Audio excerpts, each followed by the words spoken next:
અમદાવાદમાં seventh day school સામે લોકો ભયંકર રોષે ભરાયેલા છે। લોકો સ્કૂલની ગંભીર બેદરકારી સામે આક્રોશિત છે। સ્કૂલ જો ગંભીરતા દાખવી હોત તો કદાચ આ હત્યાકાંડ રોકી શકાયો હોત। સેવન્થ ડે સ્કૂલે આ મામલે ઢાંક પીછોડો કર્યો હોવાનું સામે આવી રહ્યું છે। આરોપી 2 મહિનાથી સાધન લઈને ફરતો હતો તો શું શાળા સંચાલકો અને શિક્ષકોને આ બાબત ધ્યાને કેમ ના આવી? અમદાવાદ ક્રાઇમ બ્રાન્ચની તપાસમાં મોટા ઘટસ્ફોટ થયા છે। ક્રાઇમ બ્રાન્ચની તપાસમાં સામે આવ્યું છે કે સ્કૂલે બેદરકારી રાખી હતી। સ્કૂલના કમ્પાઉન્ડમાં મૃતક નયન 38 મિનિટ સુધી તરફડિયા મારતો રહ્યો। સ્કૂલે આ મામલે ભીનું સંકેલવાનો પ્રયાસ કર્યો અને પુરાવાઓનો નાશ કર્યો। ત્યારે આટલી વાર સુધી જ્યારે વિદ્યાર્થી તરફડતો રહ્યો હોય ત્યારે સ્કૂલ શું કરતી હતી તે બાબતે પણ સૌથી મોટો સવાલ થઈ રહ્યો છે અને એટલે જ લોકોનો આક્રોશ દિવસે ને દિવસે વધી રહ્યો છે કે આ શાળા માં વિદ્યાર્થીઓ સુરક્ષિત છે તે બાબતે પણ સવાલ થઈ રહ્યો છે કારણ કે શાળા વિદ્યાર્થીઓ માટે બેદરકાર છે। આ સેવન્થ ડે સ્કૂલ જે છે તે તેના વિદ્યાર્થીઓ છે તેમના માટે બેદરકારી તેણે દાખવી છે। એક તેના વિદ્યાર્થીનું મોત થતું હોય ત્યારે શાળા જોતી રહી। શાળાનો 100% વાંક છે અને શાળા સામે ફરિયાદ થવી જ જોઈએ। સ્કૂલે આ મામલે ભીનું સંકેલવાનો જે પ્રયાસ કર્યો છે તેના લીધે હવે લોકો આક્રોશિત થયા છે। સ્કૂલે પુરાવાઓનો પણ નાશ કર્યો છે। અમદાવાદમાં સેવન ડે સ્કૂલ સામે લોકોનો આક્રોશ હવે ચરમસીમાએ છે। સ્કૂલની બેદરકારી સામે લોકો હવે રોષે ભરાયેલા છે અને દિન પ્રતિદિન લોકોનો રોષ વધી રહ્યો છે। તો સ્કૂલે ઢાંક પીછોડો કર્યો અને જે પુરાવા હતા તેને પણ મિટાવી દીધા। આરોપી 2 મહિનાથી સાધન લઈને ફરતો હતો। શાળા શું કરતી હતી શાળાને ખબર પણ ન પડી। શું સ્કૂલ આંધળી હતી? તેને ખબર નહોતી કે તેની શાળામાં કોઈ વિદ્યાર્થી હથિયાર લઈને આવતો હોય, ચપ્પુ લઈને આવતો હોય ત્યારે તે શાળા શું કરી રહી હતી? શાળાનો 100% વાંક છે। જો શાળાએ આમાં ગંભીરતા દાખવી હોત તો આ હત્યાકાંડ ના થાત।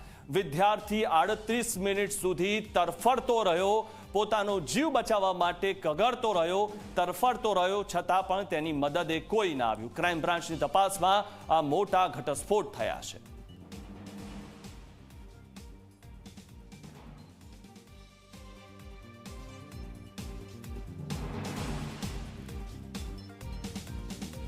તો આજ બાબતે અમારા સંવાદદાતા અમારી સાથે જોડાયા છે। ન્યૂઝરૂમથી અમારી સાથે દીક્ષિતા જોડાયા છે અને જે જગ્યાએ હાલમાં શ્રદ્ધાંજલિનો કાર્યક્રમ છે ત્યાંથી અમારા સંવાદદાતા સપના જોડાયેલા છે।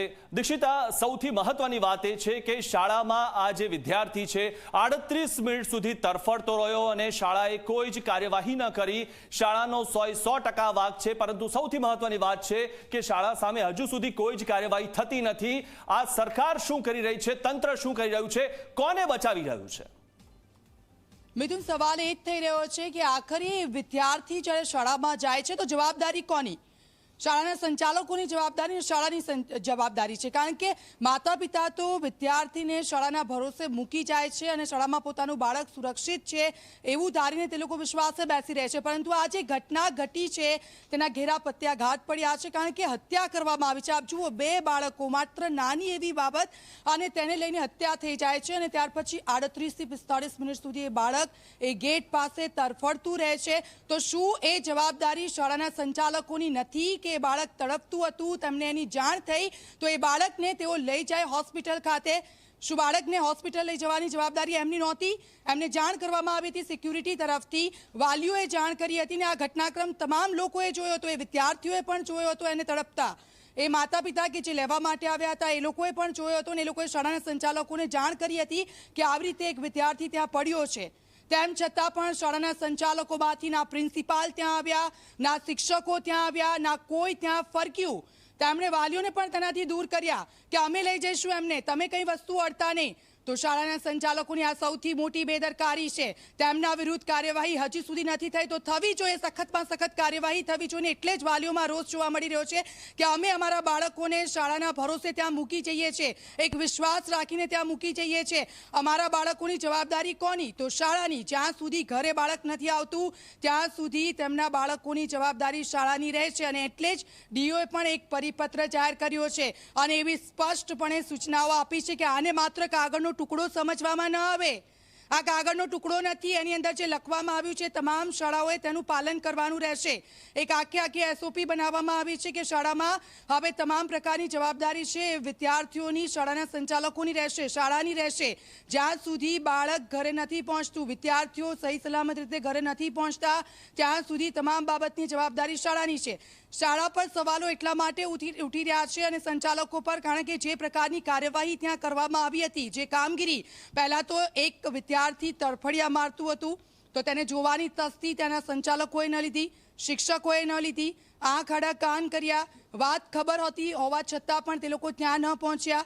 ત્યાર પછી 38 થી 45 મિનિટ સુધી એ વિદ્યાર્થી ત્યાં તરફડિયા મારતો રહ્યો. તેમની માતાને જાણ કરવામાં આવી, માતા ત્યાં પહોંચ્યા અને ત્યાર પછી આસપાસના લોકોએ ભેગા થઈને તેને રિક્ષામાં હોસ્પિટલ ખાતે પહોંચાડવામાં આવ્યો.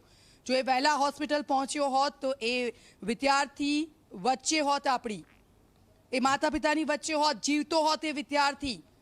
આમાં શાળા પણ સામેલ છે આ હત્યા કેસમાં. શાળા સામે સખત કાર્યવાહી કરવી જોઈએ. તમામ માતા પિતા કે જેમને શાળા ઉપર વિશ્વાસ છે, હવે એ લોકો ગભરાઈ રહ્યા છે કે અમે અમારા બાળકોને શાળાએ કેવી રીતે મોકલીએ, અમને ડર લાગી રહ્યો છે.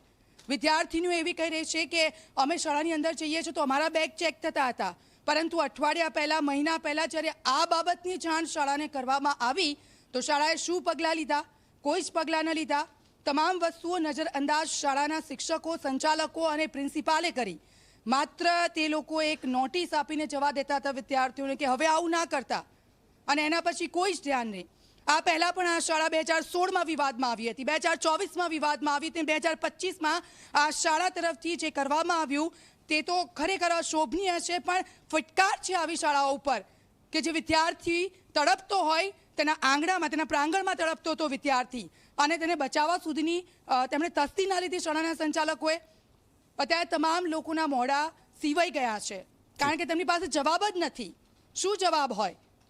તમે એક હત્યાને નજરઅંદાજ કરી છે. આપ જુઓ, એક વિદ્યાર્થી ત્યાં પડ્યો રહ્યો, તરફડિયા મારતો રહ્યો, પણ શાળાના સંચાલકો માત્ર ને માત્ર મૂક દર્શક બની અને તેમણે કંઈ જોયું નથી, તેમણે કંઈ સાંભળ્યું નથી, તે રીતે તે લોકો વર્તન કરતા જોવા મળ્યા. અને શાળા સંચાલકો તરફથી એક વસ્તુ એ પણ કરવામાં આવી કે જ્યારે તેના લોહીના ડાઘ ત્યાં પડ્યા હતા તો તાત્કાલિક ધોરણે તેમણે ટેન્કર મંગાવ્યું, અને ટેન્કર મંગાવીને એ જે નિશાનો હતા, એ લોહીના ડાઘ હતા, અને તાત્કાલિક રીતે પાણી નાખીને તેને ધોઈ દેવામાં આવ્યું. હવે આમાં સખત કાર્યવાહી થવી જોઈએ, એટલે વાલીઓની એટલી માંગ છે, કારણ કે શાળા મસ્ત મોટી ફી ઉઘરાવે છે, પૈસા લે છે શાળાઓ મફતમાં કોઈને રાખતી નથી. અને શાળાઓમાં વાલીઓનો એ જ આક્રોશ છે કે જ્યારે અમે આટલી બધી ફી આપીએ છીએ અને અમારા બાળકના ઘડતરના પાઠ ભણાવવા માટે અમે શાળામાં મોકલીએ છીએ, ત્યારે અમારું બાળક ત્યાં શું કરી રહ્યું છે? કારણ કે વાલસોયા બાળકને મોટા કરતા ઘણા વર્ષો લાગી જતા હોય છે, મિથુન, અને એ બાબત શાળાના સંચાલકોએ સમજવી પડશે અને તંત્રએ પણ સમજવી પડશે અને સરકારે પણ આના વિરુદ્ધ પગલાં લેવા પડશે. બિલકુલ બિલકુલ. દીક્ષિતા, આપ અમારી સાથે જોડાયેલા રહો. અમારા સંવાદદાતા સપના જોડાઈ ચૂક્યા છે. સપના, સૌથી મહત્વની વાત એ છે કે આટલા દિવસો થયા છતાં પણ સરકાર તરફથી એક કોમન એક વાક્ય સામે નથી આવ્યું કે કોઈ પણ ચમરબંધીને છોડવામાં નહીં આવે. આ વાક્ય હજુ સુધી સાંભળવા નથી મળ્યું આપણને, અને ગૃહ રાજ્યમંત્રી પણ આ ઘટના સંદર્ભે પોતે ત્યાં નથી આવ્યા. બાકી ગૃહ રાજ્યમંત્રી ઘણી બધી ક્રાઇમની ઘટનાઓમાં પહોંચી જતા હોય છે, ત્યારે સરકાર હવે શું આના બાબતે પગલાં લેશે તે બાબતે સૌ કોઈને પ્રશ્ન થઈ રહ્યો છે. બિલકુલ મિથુન, ખૂબ સ્વાભાવિક વાત છે કે જ્યારે પણ શહેરમાં, કોઈ પણ સમાજમાં જ્યારે કોઈ ક્રાઇમની ઘટના બને ત્યારે તમામ લોકોની અપેક્ષા સરકાર સમક્ષ હોય છે કે સરકાર કાર્યવાહી કરે, દાખલો બેસાડે કે આવી ઘટનાઓનું પુનરાવર્તન ફરીથી ન થાય. પરંતુ કોઈ પણ હજી સુધી જે સ્ટેટમેન્ટ આવવું જોઈએ, અથવા તો સરકારે અત્યાર સુધી શું કર્યું એવા પ્રકારનો કોઈ સ્ટેટમેન્ટ આવવા જોઈએ, હર સંઘે વિઝિટ અહીં લેવી જોઈએ, તો આવી કોઈ કામગીરી હજી સુધી જોવા નથી મળી. અને એનું જ આજે પરિણામ છે કે તમામ જે લોકો છે એમનામાં રોષ છે, ગુસ્સો છે, અને આ ગુસ્સો છે શાળા સામે. અને એ વ્યક્તિ, એ છોકરો, એ નાબાલિગ વ્યક્તિ કે જેણે આ આખી ઘટનાને અંજામ આપ્યું છે. પરંતુ મહત્વની વાત એ છે કે લોકો શાંત બેસી રહે એવી સ્થિતિમાં નથી, અને લોકો સરકાર સામે માંગણી પણ કરી રહ્યા છે. તેની સાથે સાથે અત્યારે જે ન્યૂ ક્લોથ માર્કેટ છે, અથવા તો મસ્કતી માર્કેટ હોય, મહાજન માર્કેટ હોય, તો તમામ જે માર્કેટો છે એ અત્યારે બંધ જોવા મળી રહ્યા છે. આપ જુઓ કે તમામ જે દુકાનો છે એમના શટર અહીં બંધ છે, દરવાજા અહીં બંધ છે, અને તમામ લોકો માંગણી એ કરી રહ્યા છે કે સરકાર કડકમાં કડક પગલો લે, બીજી વાર કોઈ બીજા નયન સાથે આ પ્રકારની ઘટના ન થાય તે માટેના લોકો અપેક્ષા સરકાર પાસે રાખી રહ્યા છે. પરંતુ જેમ તમે કહ્યું કે સરકાર તરફથી હજી પણ એવું કોઈ સ્ટેટમેન્ટ નથી આવ્યું કે કોઈ વ્યક્તિ સામે કોઈને પણ છોડવામાં નહીં આવે.